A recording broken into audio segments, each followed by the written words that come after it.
Hai pemirsa, terima kasih. Selamat sore kembali lagi para pengikut channel Lazarus Jamat. Pada sore hari ini saya kembali akan mengunggah sebuah video sebagai pengganti kuliah daring sebagai tugas akhir semester mata kuliah Sosiologi Terapan. Di sini saya mengkaji analisis COVID-19 dan kapitalisasi dan monetisasi di tengah pandemi COVID-19. Jadi yang pertama yang akan saya bahas di sini adalah bagaimana kita melihat sejarah COVID-19 yang berkembang dari akhir tahun 2019 yang bermula di Wuhan, Provinsi Hubei, negara Cina. Ini diduga pertama kali menyebar informasi bahwa pertama kali menular dari hewan. Akan tetapi kemudian berbagai macam informasi yang berkembang dari SARS-CoV dan juga berbagai macam referensi lain seperti pendapat dari Philips Giraldi bahwa ini sungguhnya suatu penyakit yang sengaja dibuat oleh negara-negara blok barat, dalam hal ini kapitalis, dan blok timur adalah komunis, yang kemudian menyebarluaskan yang berimplikasi pada berbagai macam negara di belahan dunia. Dan juga berbeda dengan SARS dan MERS yang memandang bahwa COVID-19 sesungguhnya penyakit yang sengaja atau virus yang sengaja direkayasa dengan meraup keuntungan, atau kemudian di situ para kapitalis memanfaatkan momentum itu sebagai ruang monetisasi. Di Indonesia kita lihat ada beberapa data yang terupdate oleh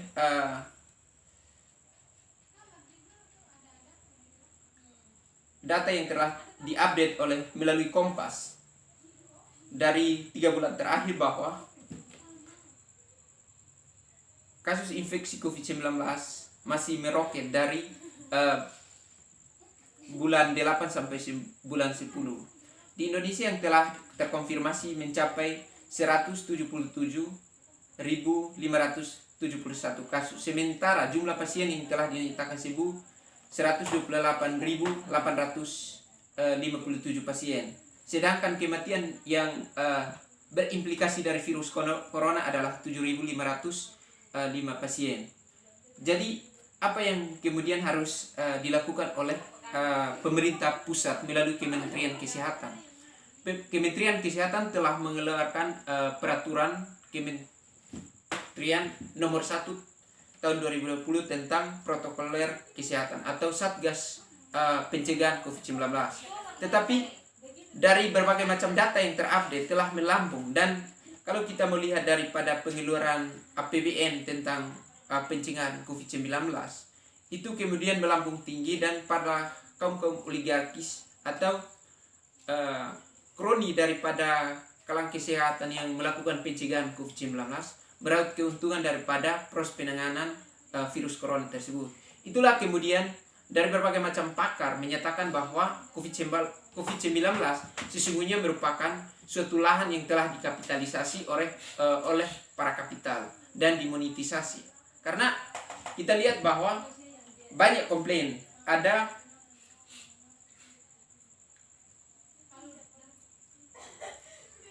dari Rahman yang di Jakarta sekitar bulan 8 pertengahan ada kurang lebih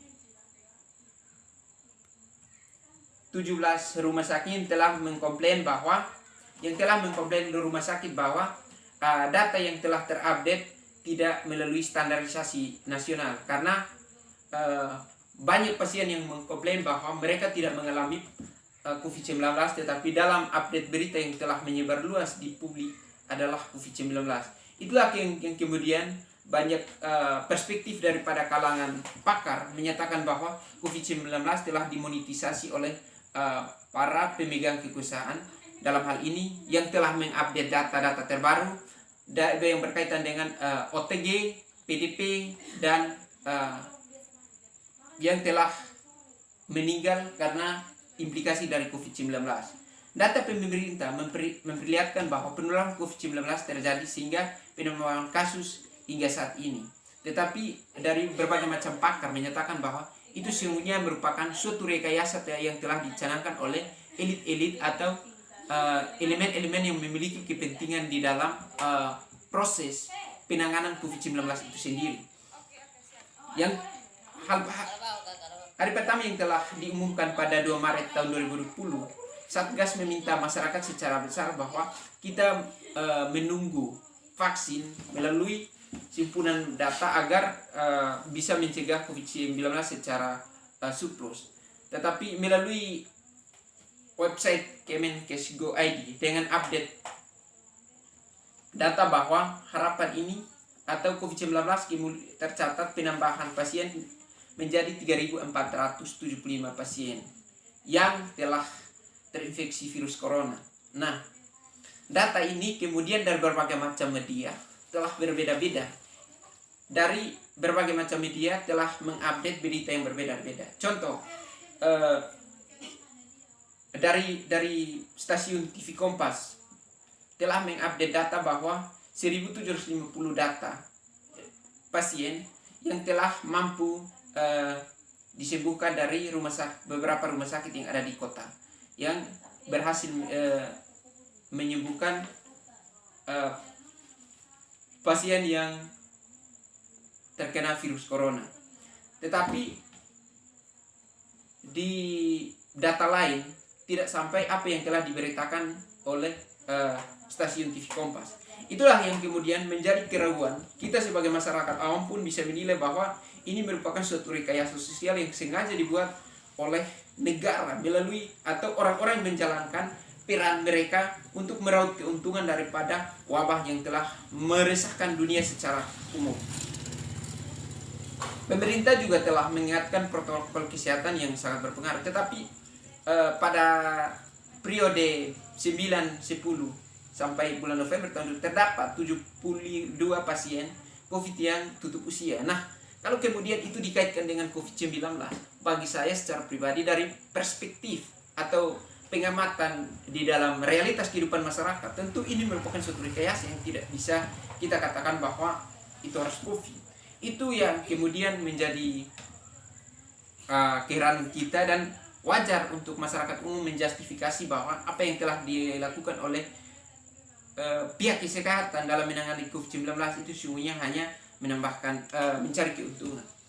Oleh karena itu, pada kesempatan yang berbahagia ini, saya secara pribadi memberi tanggapan bahwa selagi COVID-19 terdapat proses insentif atau proses kesejahteraan dalam mereka-mereka yang terpanggil untuk menjalankan mereka posisi sebagai pelayan secara medis untuk menyelamatkan orang banyak, selagi masih ada keuangan yang terus ditingkatkan oleh negara, tentu ini sangat berbahaya. Bayangkan di NTT di periode tahun 2019 2020 telah menyiapkan penganggaran itu 1,1 triliun untuk penanganan COVID-19. Nah, kalau kita melihat daripada kekuatan APBD kita, penganggaran untuk bidang kesehatan sendiri itu sudah 50% daripada total keuangan kita. Nah, jangan kemudian para elit-elit yang memiliki kepentingan di bidang kesehatan kemudian meraup itu sebagai suatu peluang keuntungan. Itu menjadi keresahan kita. Oleh karena itu, sebagai saran atau pendapat akhir dari saya, menyangkut dengan kalau kita melihat daripada beberapa atau ada pun beberapa pengunggah, yakni tentang dari Twitter oleh Balkis Ranaki, ia menceritakan bahwa ia kemudian harus meminta pulang dari rumah sakit karena swab rapid test menunjukkan hasil yang tidak sesuai dengan apa yang dialami oleh pasien itu sendiri.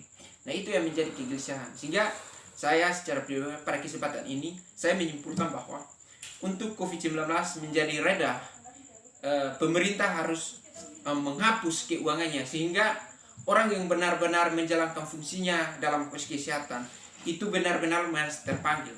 Karena sudah jelas bahwa di dalam pasal 322 Undang-Undang 1945 yang mengatur tentang Undang-Undang Kesehatan itu sudah jelas bahwa peran seorang pelayan medis harus benar-benar dengan hati, bukan dengan rasionalitas. Karena ketika berbicara mengenai rasionalitas dalam proses pelayanan, tentu dia akan berujung pada bagaimana konsekuensi keuangan atau bagaimana konsekuensi profit yang akan dia peroleh.